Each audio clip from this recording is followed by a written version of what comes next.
Welcome to the Fishing Grade Pod. It is Sunday, the May 15th.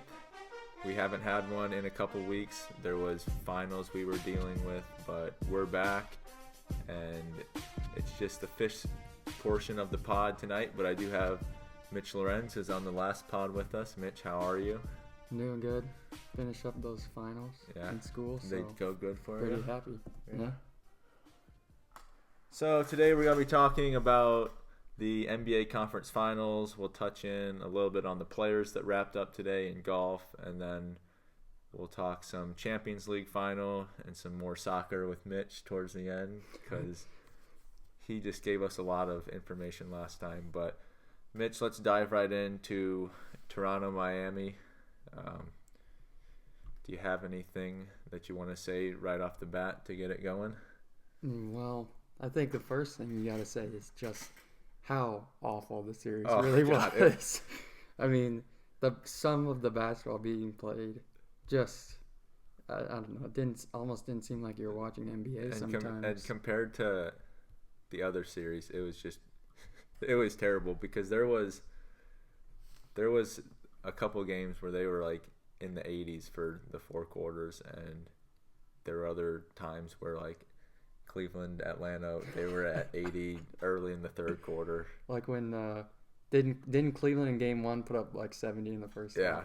Yeah, they had like 14 first half threes and had almost 80 points at halftime. Well, there was the series as a whole. So it went 7 games, so that's compelling. Yeah. Lots of overtime games. How many were there? I think there was 3. So that's compelling, but overtime. Anything for me, and when I was watching, anything that was before that 5-minute mark in the fourth quarter was just awful. Oh, it was terrible. Because it was a close game, but shooting percentages were low. DeMar DeRozan sometimes looked like he couldn't put the ball in the ocean. And Lowry was playing bad until he had a really good game today. And I think with Lowry, it was like, I think during the regular season, like he was in playoff mode during the regular season, because even during the preseason when they played the Lakers, he had like 40. I think he dropped 43 in the preseason, and so it's like he's always like at 100%. And I think when he got into the playoffs, he was like, holy crap, the defense has turned up a little bit, and he's been playing the same way during the regular season he was in the playoffs. And so I think that's why he was struggling. And then game 7, he almost had triple-double. He had 35 points. So it's like he finally kind of figured it out. But I think that was just he wasn't used to playing playoff basketball, because he was still kind of stuck in his regular season mode, which was like playoff mode for him. But he didn't really have a second year to go to. Well, I heard on the radio a couple times that people were speculating that he might have been injured. Or he had shoulder injury. Yeah, and he had a staph infection on his elbow or something, and they were showing it. It was like a big cyst, it looked like, right on his elbow. So they were saying that could have been why he was affected, but I don't know.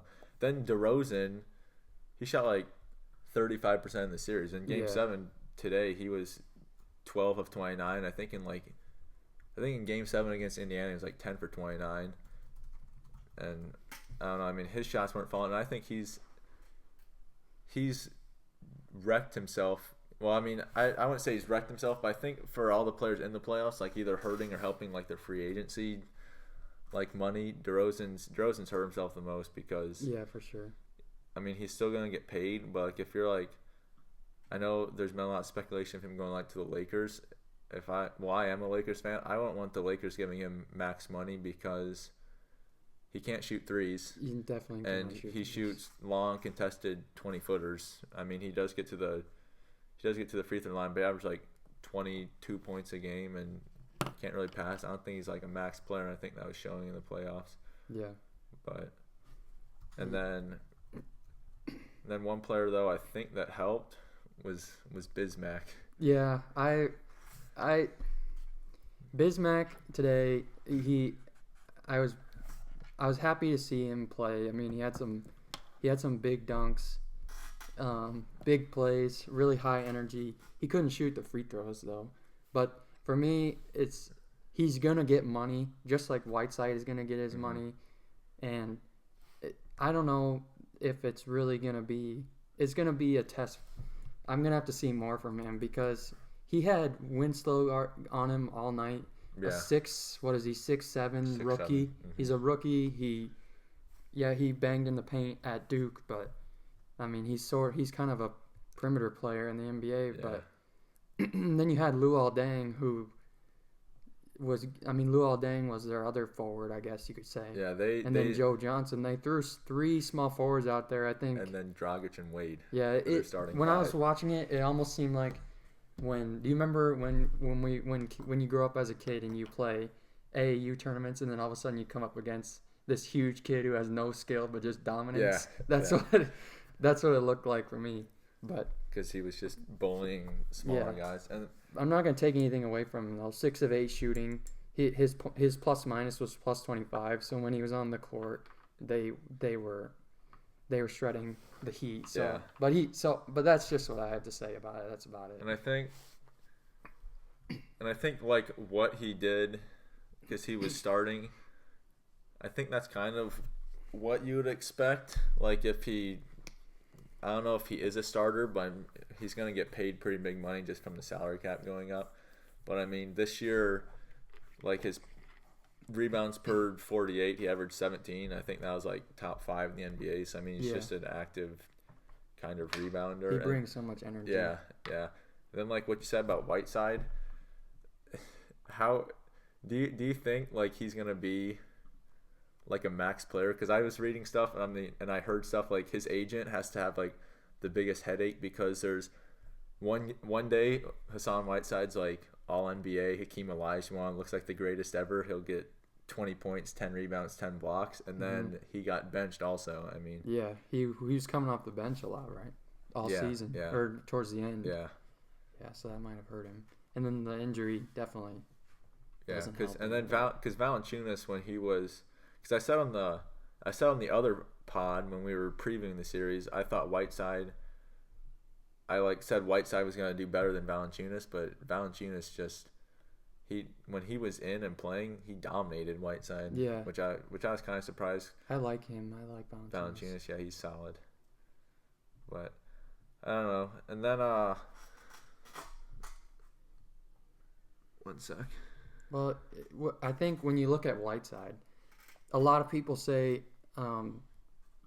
he brings in like with the blocks, but still he doesn't defend the pick and roll on the perimeter very well. Yeah. When you watch him, and he gets those blocks, but when you watch the best shot blockers, when you look at shot blockers in the history of a game, are the guys who have been able to block the shot and keep the ball in play, and get rather than doing the volleyball spike, which is what I see a lot with Whiteside. And he brings it on the glass, but I just don't know if he has that polished enough offense that you're. But in fairness, who really does anymore have that back to basket? There's no back to basket. If you have like a center who can block shots, rebound, and dunk. That's you look at like DeAndre Jordan. He got paid a max deal. Yeah. And I think Whiteside's better than DeAndre Jordan because he somewhat has post moves, and like some of Whiteside's blocks, even though he wasn't good on the pick and roll, it's ridiculous because he'll be on the other side of the paint and a guard will be laying it up, and he's got like a 7'9" wingspan and he is pretty quick, and he'll just pin it off the glass like it's nothing. Yes, he is. I know what you mean. He is really explosive off when he's like moving his feet across the paint to get blocks. He's really good. So, but I just think I don't know. Money, you know as well as anyone that money just flies around these days. Like money, it doesn't really. Like everyone's getting their money. Like I know you have said stuff about Harrison Barnes. And how he's getting his money. I think Harrison Barnes is going to be, and this is purely because of, well, it's a couple of things. It's the salary cap increasing from the TV money. I think it's going up to like $90 million this year. Yeah. And then also, it's not a great free agent class because because I think LeBron. Well, I'm not gonna. Cause I don't really know what LeBron's gonna do, but it seems like KD will stay in OKC.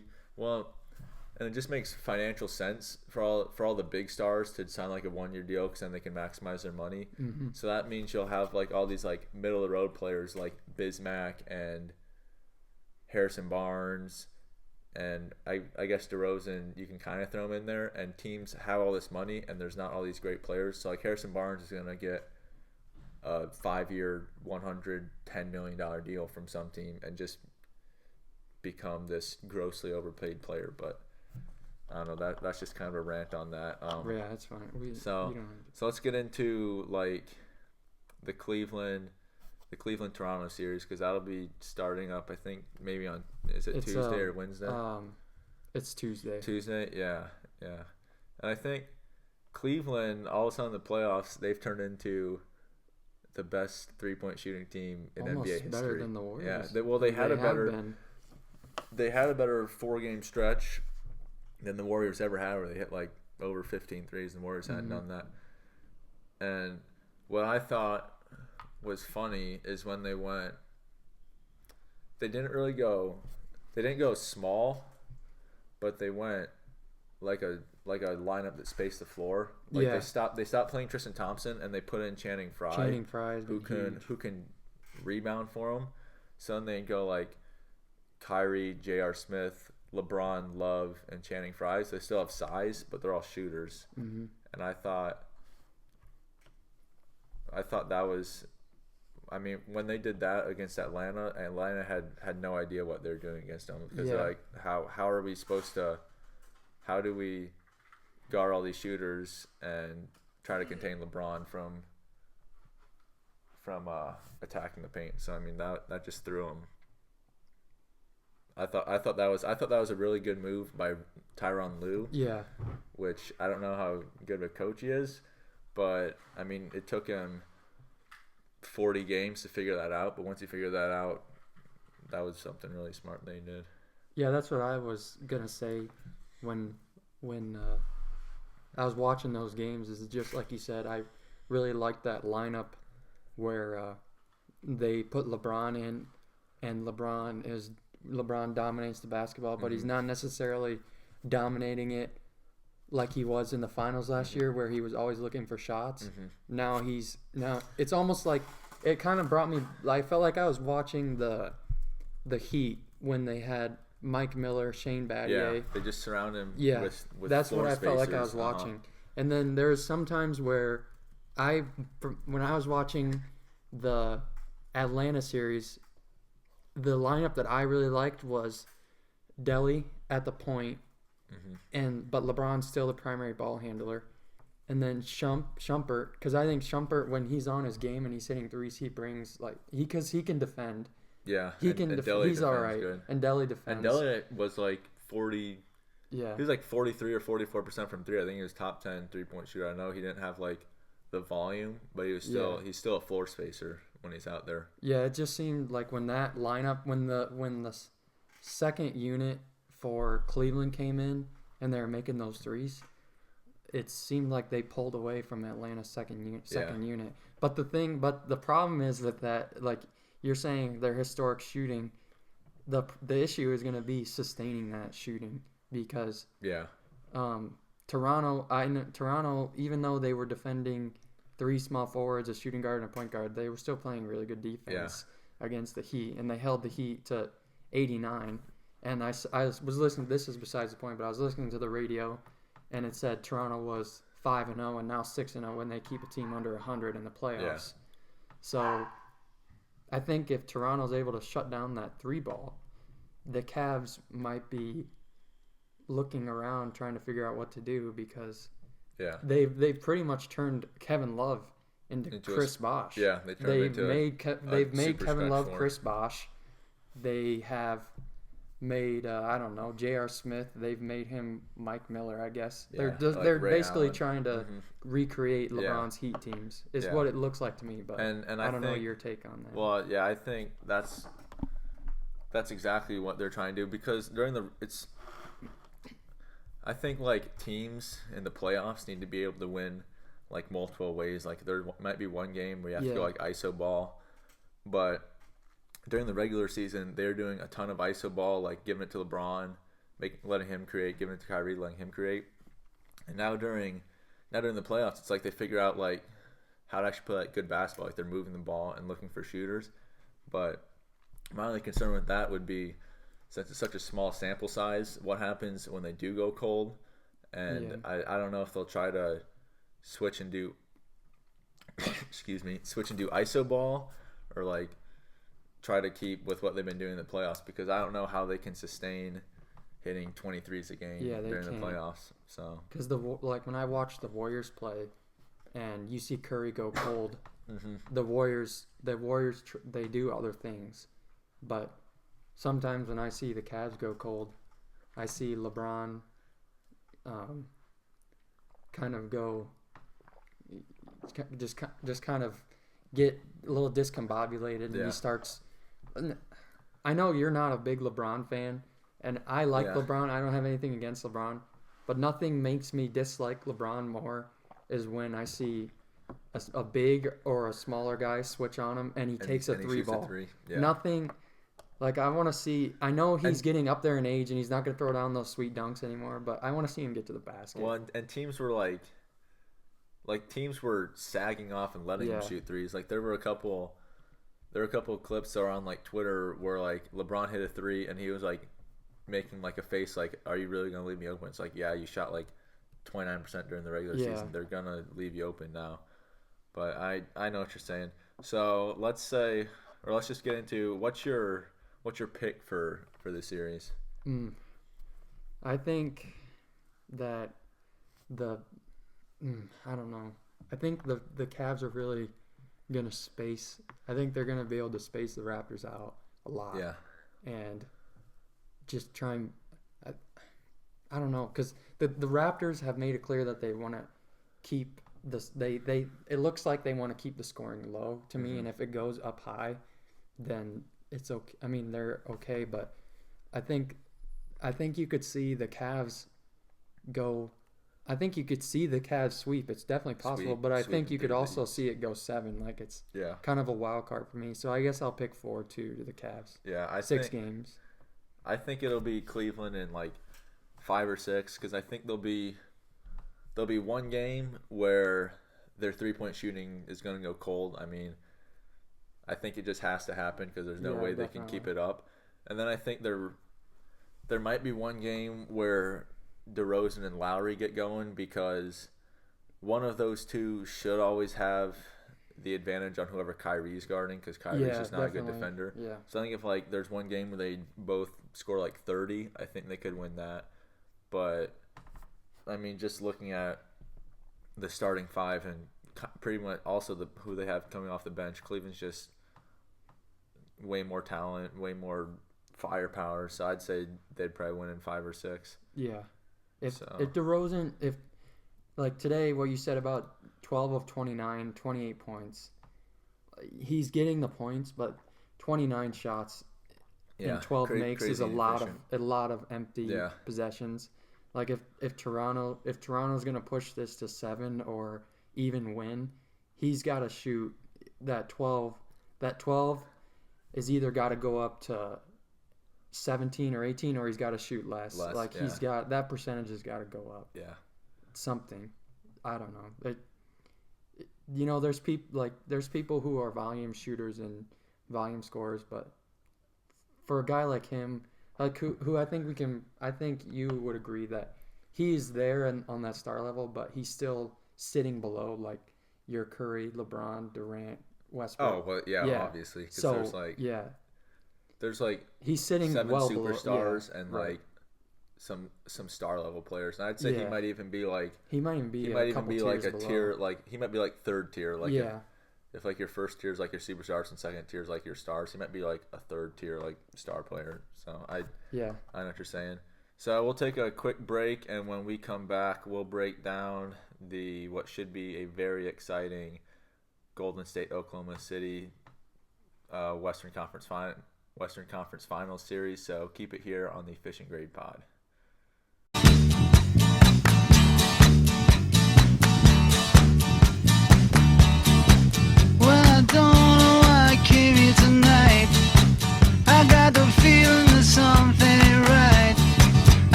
guess I'll fall off my chair.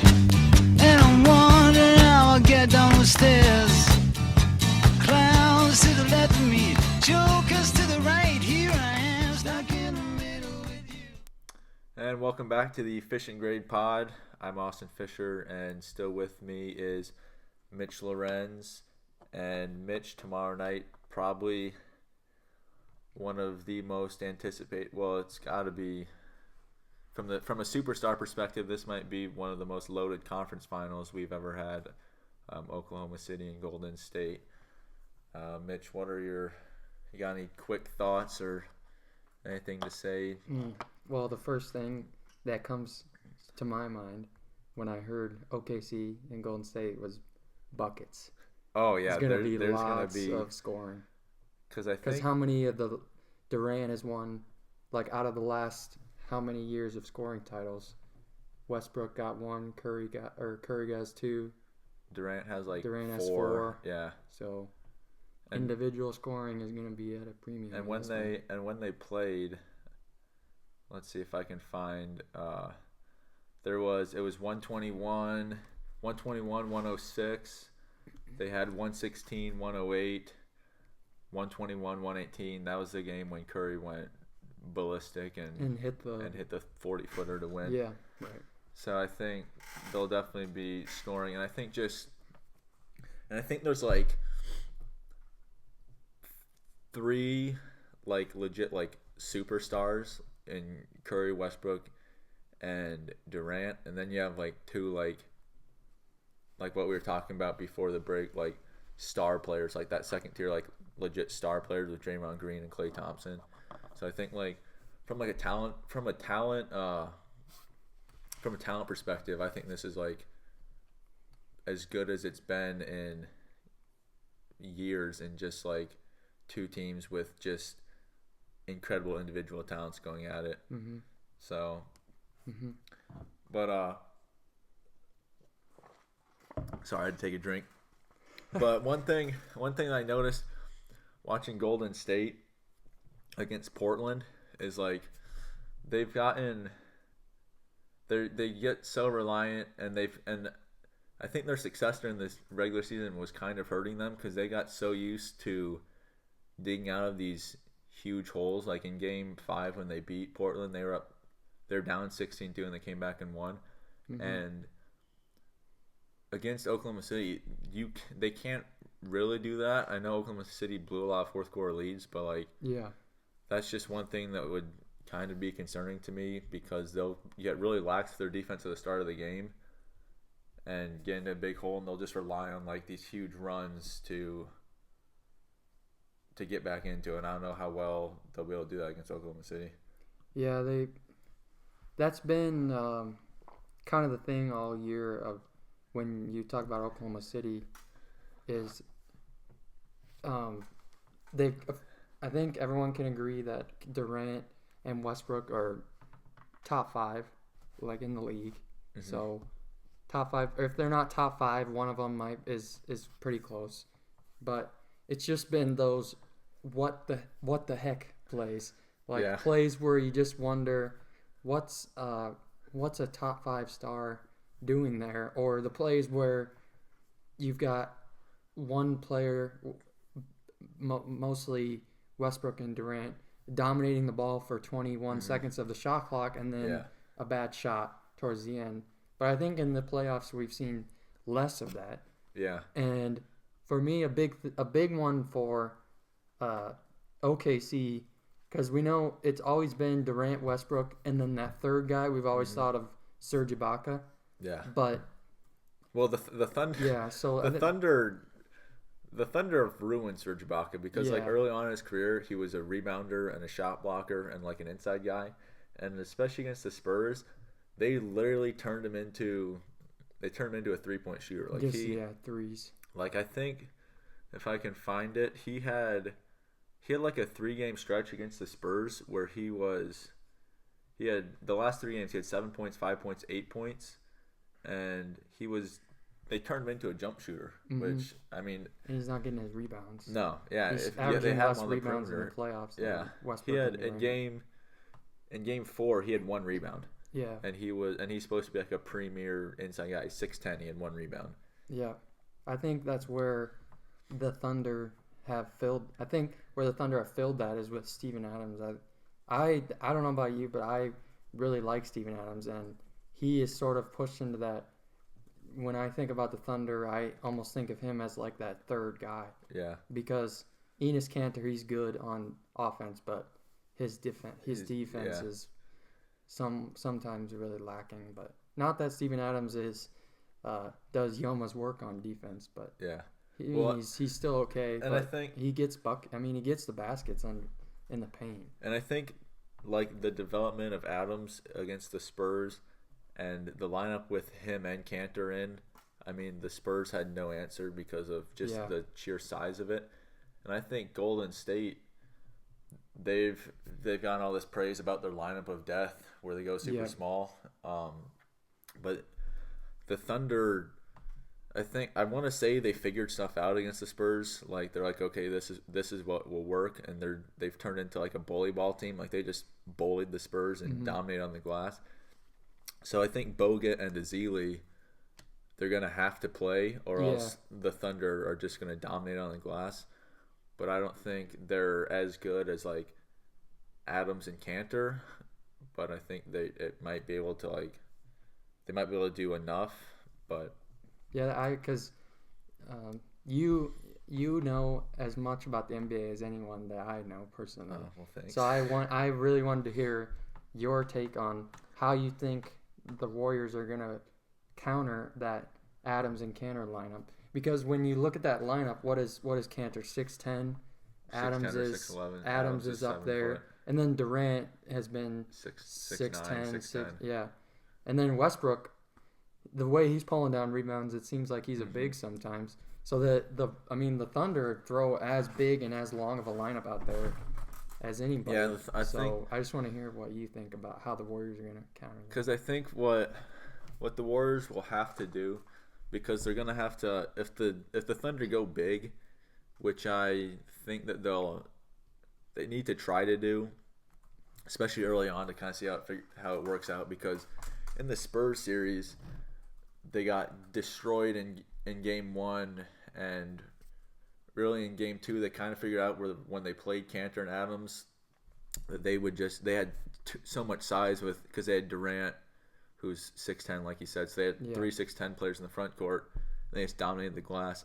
So I think what Golden State has to do, they have to, I don't think they can go like Bogut and Ezeli at the same time, because that just destroys their spacing. No, there's no offense there. So they're either going to have Draymond Green step up and try to bang down low against like Kanter, who he's going to be giving up like 4 inches to, or I think you're just going to see a bigger rotation. Like I think Anderson Varejao is going to play. He's going to have to, and they're always going to have to kind of have a big in. And I don't know how much they'll be able to go to that small lineup of death, because the Thunder, if they go big, they're going to have to match, or else they're just going to get dominated on the glass. So that's what I think they'll have to do. They'll always have to have one of their bigs in to counteract it. Yeah, I think it's the Adams and Kanter thing is really interesting, because I think with Curry, I know neither of us are Curry lovers. Yeah. And I wouldn't say either of us are Curry haters. No. But I think that the offense, sometimes Curry's offense, people forget about he's not a liability on defense, but people forget about that he's not a great defender. And I think you could see the Thunder trying with Adams to set some crushing screens. Oh, they're going to be crushing screens. We saw, and trying to get Curry as much involved in their in defense as possible. Because you saw when Curry came back, he, like the announcers were talking about it as well, they always had him in with Iguodala and Thompson. Players that can defend. That can defend. But, Curry can't always be on the court with Iguodala. Yeah. Well, I think what the Warriors are going to try to do is I would think they'll put Curry on Roberson. Yeah. Who is an absolute non-factor. Which means excuse me. Which means they'll have Thompson and Westbrook, and Thompson. I think Thompson's probably he's probably the second best defensive shooting guard behind Jimmy Butler. Because like if you watched against Lillard couldn't score when Thompson was on because he's quick enough to. Well, he's quick enough to stay with Lillard, but Westbrook. I don't think he's going to be able to contain Westbrook, but he might be able to do enough. But then that leaves Barnes, Green, and Bogut on if the Thunder go big again with Cantor, Adams, and Durant, and so they're gonna have like Harrison Barnes on Durant, and Durant's gonna destroy Harrison Barnes. Yeah. Do you think?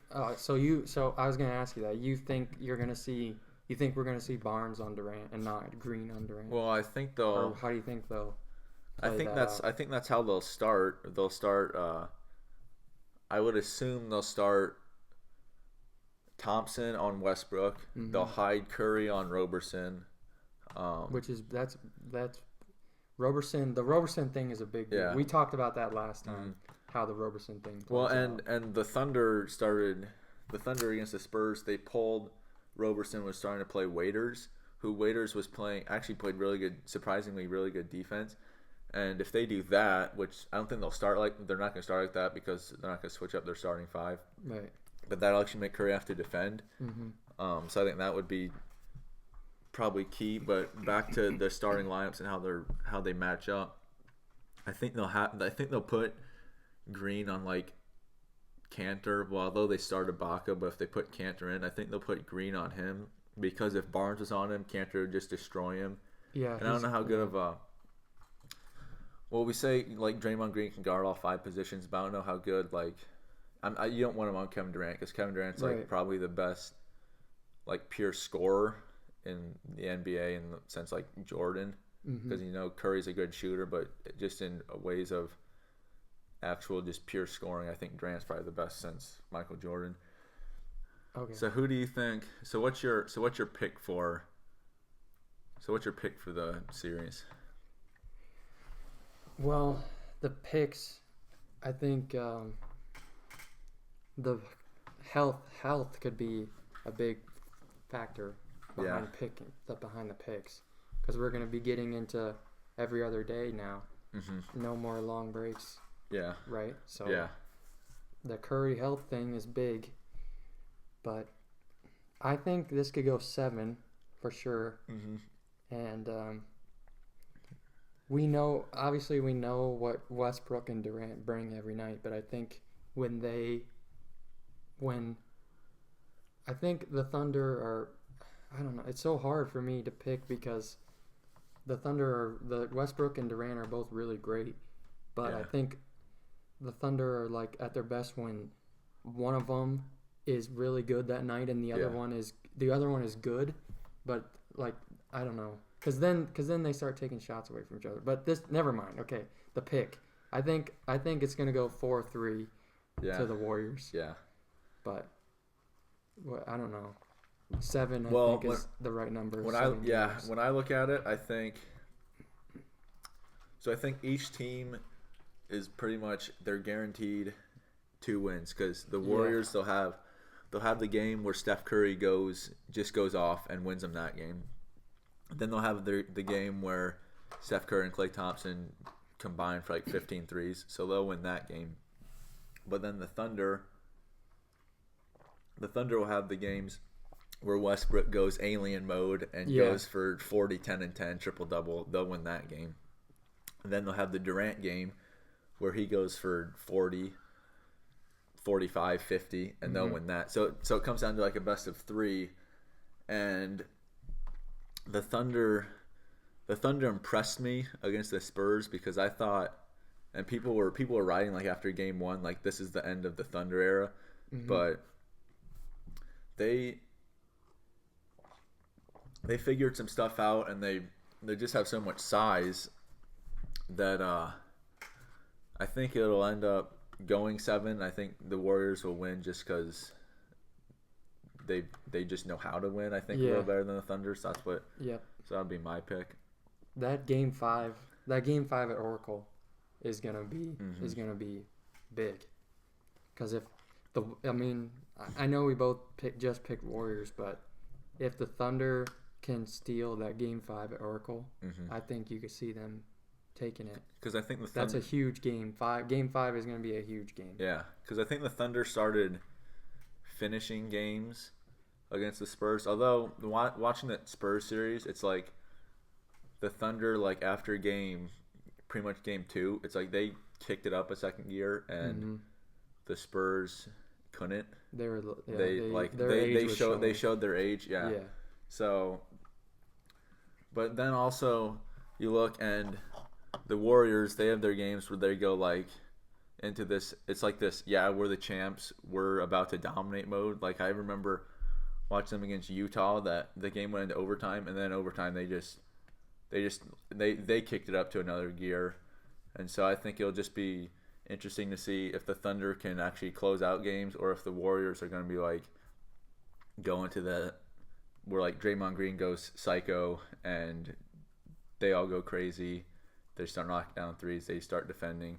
But I still think Warriors in 7. But it should be a really good. Should be a really entertaining series, high scoring. Yeah, it should definitely be high scoring. So we both went with, both of us are in agreement of Cavs Warriors rematch then. So and now this time it'll be Cleveland. Cleveland should be healthy. Yeah. Because I still think. I think the Warriors last year got lucky, because I think the Spurs would have definitely beat them last year, and then they played an unhealthy Cleveland, and then they 173. You said you wanted me to rant. This is a little bit. A little bit of a rant here. Go for it. Then this year they won 73, and they were really going for the record. But excuse me. But the Thunder are playing the best they've played, so I could see the Thunder pushing them to 7, and Cleveland's gonna have no problem with the Raptors, so they should be rested. So I think it'll be interesting to see this year if the Warriors can prove that last year they weren't lucky like people were saying, and then I don't know. There's just a lot of Warrior stuff that the media saturated them this year. Yeah, because I know we've talked about it off recording or off podcast, whatever you want to call it, about the unanimous stuff, and just we don't have to get into it too much, but the thing that bothers the unanimous thing isn't the thing that bothers me. Like, him being unanimous is okay. I would have loved to see LeBron or Kawhi get a vote, or maybe even Westbrook get a vote. I don't know. Someone get a vote. Because when you look at all the people that came through this league, and you mentioned it earlier that it seems like all the greats that we talk about, they were kind of all together. Yeah. And it seems like nowadays you've got really three, 4 guys that are vying for the MVP. Yeah. Back in the day you had 8 guys. Like when you were talking to me the other day, and you said 10, what was it, 8 to 10 years ago, Ray Allen averaged 25, and he finished 10th in scoring, and now now it would have been like 4th or 5th. Yeah. So, like Tracy McGrady said the other day, the talent is watered down, but I don't know if watered down is the right word for it. It's just different. Yeah. And I think the media, they're like last year, the Warriors' style of shoot threes and run and gun was under the microscope, and it was under speculation. But I think people in general have started to prefer that, and now people are shocked when they see the Thunder 2-center lineup. Yeah, like that stuff used to happen every game. Yeah, well, and now we're shocked to see it. It's like teams are trying to copy the Warriors. Yeah, but I think the teams that are trying to go small and shoot threes, they can't do it like the Warriors, because the Warriors have the best shooter in NBA history in Steph. I think we can all agree on that. Then I would say Klay Thompson. I think he's top 5, because I think you would pair him with like Reggie Miller, Ray Allen, and Klay Thompson be right in there, just in terms of like volume 3-point shooting, but also like still being efficient, shooting at a high percentage. So I think just teams can't they can't emulate what the Warriors are doing. But back to like your Steph and unanimous MVP point,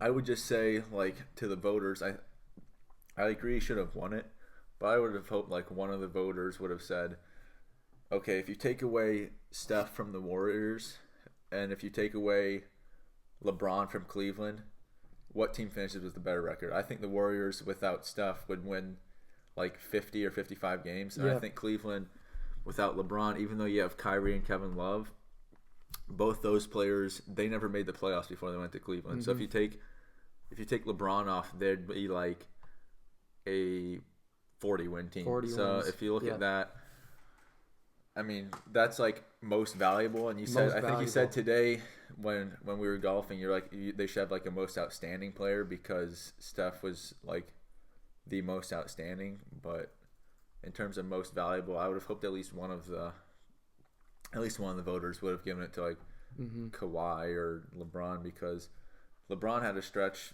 when he won back-to-back MVPs. He averaged like 37 and 8 over 2 years, and he didn't even win unanimous. Yeah.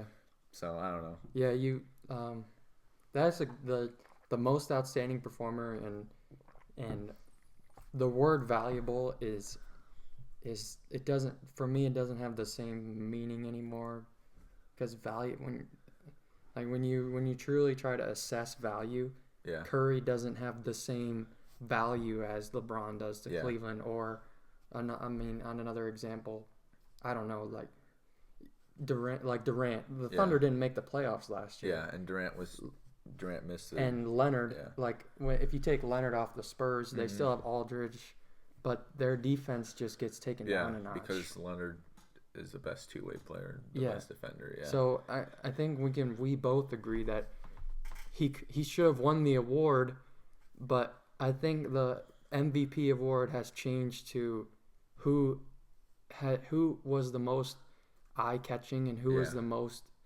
fun to watch on TV. Yeah. Like that's what the award is.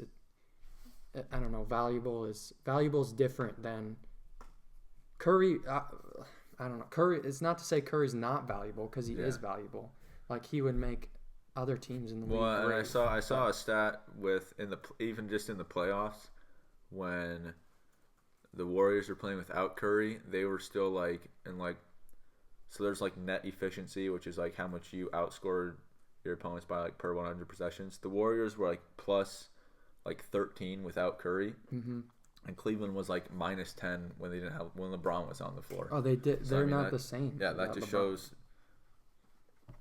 I mean, I'm not saying LeBron should have won, but I was just kind of upset, like you were, about him being unanimous. And I'm not saying that either. I think if anyone said that anyone else besides Curry should have won the award, they're either lying to you or they're just a fool. Yeah. So I don't want people. I know that there's not a massive audience for this, but I don't want people to think that we're haters, because we're not. But no. Yeah. I think there's too much media attention surrounding this one athlete right now. Mm-hmm. Like, you look, this isn't relevant at all, but I saw a commercial for Steph Curry doing Brita water filters. Like, who does endorsements for water? I mean, the guy is just everywhere in the media. Everyone loves him, and everyone talks about how great he is, but he's so arrogant on the court. Mm-hmm. Like, when you look, Jordan didn't do that stuff. Jordan, when he celebrated, it was genuine celebration. Kawhi doesn't celebrate. Kawhi looks like he has the stone face for the entire game, but I don't know. I'm kind of on my soapbox here. So. Yeah, that's all right. So we'll take another break, and when we get back, we'll talk a little bit of Champions League final and some other soccer news. A big name player could be coming to the MLS. We'll talk about that. We'll also touch a little bit on the Players' Championship that got wrapped up today. So keep it here on the Fishing Grade Pod.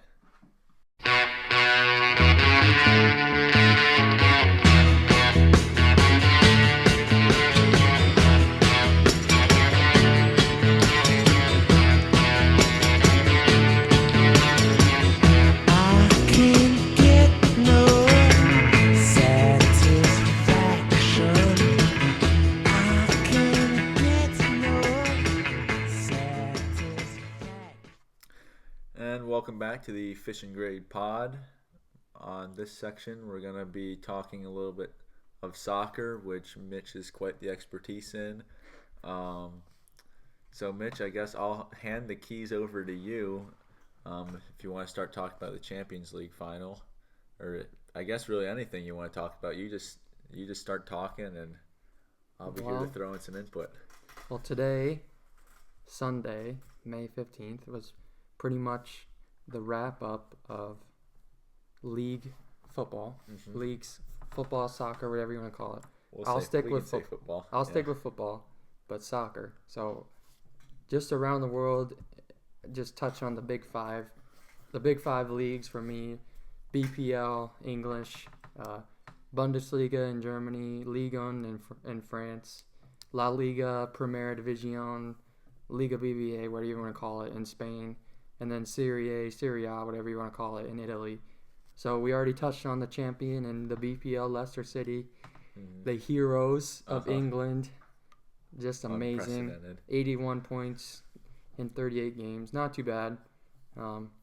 Arsenal, my team, finished second. Squeaked out second. Yeah. They beat Spurs, their biggest rival. So, but how does if I can just ask you, how do you feel that Arsenal got second when to Leicester City, who was people were thinking was going to be relegated? Are you mad that there's this Cinderella story that beat them out, or do you just, are you happy with them finishing second? Or I think so. I am not going to sit here and tell you that I've been a soccer fan my whole life. I just recently started watching football, soccer, 2-3 years ago, and I was an Arsenal fan. So, but generally throughout time, Arsenal have been that team who either have a huge first half and then just a terrible second half, or terrible first, great second. So Arsenal fans historically are used to finishing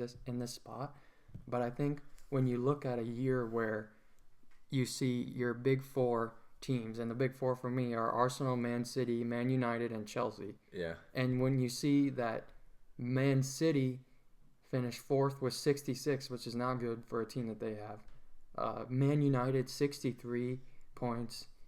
Chelsea just woeful all year long, 50 points.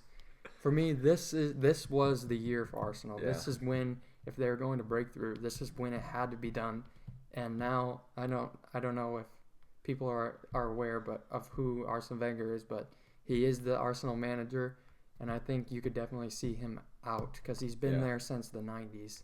So long tenure, and I think it might just be one of those, thanks for the memories, they were great, but we need to move on. So, but is that, I think, what you were looking for? Yeah, because when you look at their team sheet, of course at the beginning of the season no one expected Leicester City to put the product on the field that they did. Yeah. But when you look at the team sheet of just by names, just the power of names, like Mesut Ozil, big name, he was one of the best in the Prem this year, but Arsenal's team sheet just outclasses that of Leicester, but that's not how it panned out on the pitch. So I'm happy for Leicester. I'm really happy for them because it's amazing to see. It's just amazing. I know we talked about it already, so we don't have to get too much into it, but this was the time for Arsenal, so it's a shame. Yeah. It's a shame. I guess that answers my question. Yeah. You say it's a shame. It is a shame. I mean, they finished ahead of Spurs, which is what a lot of Arsenal fans care about. If you're not aware, huge North London, Arsenal, Tottenham rivalry, so that's big. Tottenham was in shambles today, lost 5-1 to relegation zone Newcastle. But so moving on to Germany, of course, the German Giants, as I call them, Bayern Munich. Yeah, I 88 points. I knew they won without even having to look.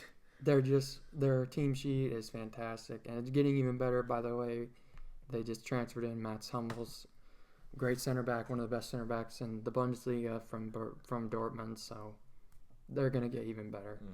And then in Ligue 1, this league. Let me tell you something about this league. I think and I know on the video games, it's like a well-known league. Yeah. People know about it. People know PSG, Paris Saint-Germain, Zlatan Ibrahimovic, who we'll talk about later, Angel Di Maria, Marco Verratti, great players. But this, they had this wrapped up so long ago. I'm looking at the table, and it looks like they were 31 points clear of. It's just awful. Of who came in second. Yeah, Olympique Lyon, good players around it, but just don't stack up. Monaco, good, decent players. Nice, decent players, just don't stack up. There's not much to talk about with Ligue 1. It's pretty standard. You're going to see PSG winning that for, I think, years to come. They lost twice in 38 matches. Yeah, right. That's they played, I believe, the game they wrapped it up in was over a month ago, and they beat a team 9-0. So, I mean, that's been done over and done for a while. Yeah. And then in Spain, a big finish today, or yesterday, actually. I'm sorry. Barcelona actually came down to the wire. 3-0 over who did it was Granada. They beat 3-0 off the back of a Luis Suarez hat trick. Real Madrid finishing just behind, a point behind. They beat Deportivo La Coruna. Ronaldo bagged a brace, 2 goals. And then Atletico Madrid, third. So, who's in the Champions League final? Yep, all Madrid final. And I think it was Barcelona's 6th in the last 8 years. Yep. So that hadn't been done since Real Madrid, I think, in they said the 60s or something. So yeah, it's good time to be a Barcelona fan, which I am. But it's unfortunate that they saw themselves out of the Champions League. Yeah, they had they won. They had a 30. It got up to 33 or 34 match unbeaten streak, and then it's right around when Messi got to 499 career goals, and the win streak got big. I mean, I'm not this huge soccer aficionado, but it's they started pressing, and their chemistry fell apart, and they lost 3 matches in 5 games or something. And then because last year they won the treble, where they won Champions League, La Liga, and Copa del Rey. Yeah, and I was hoping that they could do it again, but it's they had a 2-week stretch at the wrong time where they fell apart. But yeah. I'm not a soccer expert. That was just my take on it. That is right. I'm actually, from what you just said, I'm surprised we didn't see Real Madrid take the league, but it's no surprise Barcelona won the league. You look at their team sheet and it's just stacked. Yeah. I mean, really, the only thing you could say about their team that could improve would be that center back pairing, but still, there is no slouch. Piqué is as good as anybody out there. So yeah, I don't know. They're just so solid, so fun to watch. The front three, in some people's minds, 2 out of the top 3. Sometimes people think all 3 of them are better than Cristiano Ronaldo, but there's definitely stretches where you can justify that. Yep. And then over in Italy, Juventus, pretty easy to figure out that they were going to win, but 9 points behind Napoli. 9 points behind them, I should say, is Napoli, who pretty good team. They'll see themselves in automatic qualifiers for Champions League next year, so that's got to feel good. They've got some class players on their team. Gonzalo Higuain, Dries Mertens, Lorenzo Insigne, just good players, but definitely not the same level of talent as Juventus. Just the best team in Italy by far, not much else to say about that. So, you want to get into Champions League? Yeah, we can talk a little Champions League. The All Madrid Madrid final, yeah. So this game is going to be, as someone who doesn't like to sit down and watch 1-0 or 0-0, I would have much rather seen a Bayern versus Real final. But I mean, you get what you get. It's going to be fun nonetheless. But as we all know, sometimes we see Atletico Madrid, we see all 11 men behind the ball. And it's just not fun to see, but that's how they play, and that's how they grind out results, and it's worked. They're in the Champions League final. It's and I don't know, I can't say can't name like players on their team, but what it's comparable to, like if I had to make like a comparison, it'd be like it's like when Princeton beat UCLA in the NCAA tournament like way back. They held the ball and they ran like the Princeton offense. So it's like they, and I can't say, like I said, I can't name like if they have like any big stars, but it's like when like what they did against like Barcelona, it's like what a basketball team does, like stalling and slowing the game down against like a more talented team. If I just had to make the comparison. Yeah, no, that is a good comparison because what they do is they're gonna put out that same back four. Juan Fran, Jose Jimenez, very good young player, Uruguayan, and then they're gonna put his fellow Uruguayan Diego Godin in the other center back, and then Felipe Luis in that left back. And that defense, that standard defense that they've had is just rock. It's just a rock. And then Jan Oblak in goal is, I mean, people, you talk about David De Gea, you talk about Manuel Neuer, you talk about Petr Cech, Courtois. You know, so he played so good against Bayern. I mean, that guy, he's no slouch in that. And what they're gonna do is they're gonna allow you to dominate possession. They want you to hold the ball. They want you to because their defense is so solid, they're not gonna break down. And then when the other team loses possession, that's when you see guys like Fernando Torres and Antoine Griezmann break through, and then the teams they're playing go from dominating possession to all of a sudden they're 1-0 down, and they're like, what? How the heck did this happen? Yeah. And it's just crazy. So I think one thing that I look at is just when you think Real Madrid, the first thing that always comes to my mind is just goals. I think goals. Yeah. Because that front line, they're going to have Benzema back. He played over the weekend. But that front line of Ronaldo, Benzema, Bale, when they're all on their day, is obviously not at the Messi, Suarez, Neymar, but they're not far below. Yeah. But so it's just goals and goals. And Toni Kroos and Luka Modric in midfield, they're a lot of times thinking attacking. And then sometimes it seems like Marcelo wants to be a left winger at that left back spot. So I think if you see Real Madrid continuing to push up the pitch, you're going to see Pepe caught out because Sergio Ramos sometimes thinks he's a striker. Yeah. So he pushes up the pitch too, and they're just going to see. I think that's going to be the biggest thing is can Real Madrid not resist the urge, but because they're going to dominate the ball. You're going to see Real Madrid have probably 60% of the possession at least. Yeah. Because they're just going to string so many passes together. But I think Real Madrid is going to have to make the change because they played a standard 4-3-3 in the first game, in their game against Man City, with the midfield of Isco, Kroos, and Modric. But I think Casemiro is going to have to play for Isco because they're going to need a holding mid. They're not going to be able to play three attacking midfielders because Modric, you saw Modric pushing back a lot to join the defense because Marcelo, for some reason, thinks he's Ronaldo.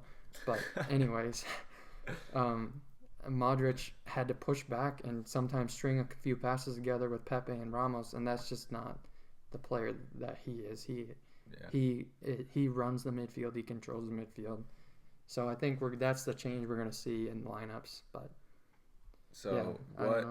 what's your prediction then? Who's going to win the Champions League? You can say yours, and then I'll get my quick little one. Okay, my prediction comes with a little bit. I don't know how else to say it, but my prediction is like kind of a two-way prediction, which is, I know it sounds silly, but for me the game relies on who scores that first goal. Yeah. Because the first goal, if Real scores the first goal, you could see Atletico break down a bit. And their defense break down because they need to get up. They need to push up. Yeah. Because this game is not a two legs. There's only one game. So you could see them push up, and then Ronaldo and Bale with all the pace they have get behind. Yeah. So, but if Atletico score that goal, then you might see even like if you think they play a defensive style as is, you could see even more. So, but I think Real is going to get that first goal, and I think we could see Real win 2-1 is my prediction. 2-1 to Real Madrid. Champions League final. Cristiano Ronaldo hosting that trophy. Well, and I think, well, I'm a Barcelona fan, so you're going to be rooting against I'm going to be rooting against them. Yep. Standard. But I'll just say, and I'll go the opposite. I'll say 2-1 to Atletico. Oh, okay. So I think like what you were saying before, where Real Madrid might end up pushing up so much that they might get caught out of position. So I think Atletico might get, and I mean they just beat Bayern, so it's not like that's some fluke that they're here. They finished third in La Liga, so I just think their defense will be rock solid, hopefully, and maybe they'll catch Real Madrid out of position like 2 times. So I'll say 2-1. Okay, yeah, that's fair because if like we were talking about with the possession, if Real misplace a pass, I mean it could be game over. Yeah, like one misplaced passes, because I don't know. I think for me, Antoine Griezmann slides under the radar a little too much because when you talk about all the big stars in the Liga, Ronaldo, Bale, Benzema, Messi, Neymar, Suarez, Griezmann for me is like he is there. He's not with them, but he's knocking on the door, and I don't know. When he gets on the counter, I think he's just as lethal as anybody else. Yeah. So 2-1 for me, 2-1 for you, but different teams. Yeah. Yep. All right, so now we'll talk real quick on a big name that might be coming to the MLS. Yes. So yes. Zlatan Ibrahimovic, he's said he's gonna be leaving PSG.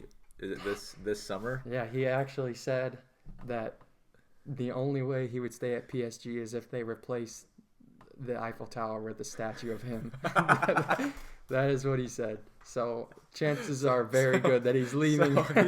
So he's gone. And they said, he might come to the LA Galaxy. Yep. So I just got one quick question is, what would you say like his over-under for goals scored in an MLS season would be? Because they play how many games they play during the MLS, like 34 or something? That I'm not exactly sure. I'll find it real quick. They play. They don't play. I don't think they play that many, but they play 34. Okay, yeah. 34. So how many goals do you think Zlatan would score in one season in the MLS? Well, I think he could get a goal a game for sure. Yeah. But see, you got to remember that if he plays in the MLS, it's not going to be Di Maria.